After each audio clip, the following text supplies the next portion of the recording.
Alright, tanong po natin ngayon. Ako po ay bago pa lang nagbukas ng aking Pag-ibig P1. Binayaran ang 24 months na contribution. Pwede na po ba akong mag-MP2 savings o antayin ko pa po ang June 2025 bago ako makapag-MP2?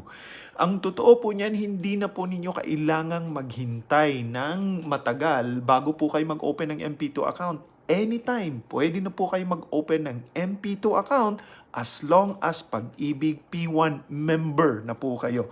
Tandaan po natin, kapag nakapag-open na ng P1, maaari na po kaagad kayong mag-open ng inyong MP2 account. At ang totoo niyan, hindi na po kailangan na magbayad po kayo ng malaking pera. Like for example, 2 years o di kaya ilang buwan bago po kayo makapag-open ng MP2 account. Kahit 1 month contribution pa lang ang P1, pwede na po mag-open ng MP2 account. Good luck po sa inyo.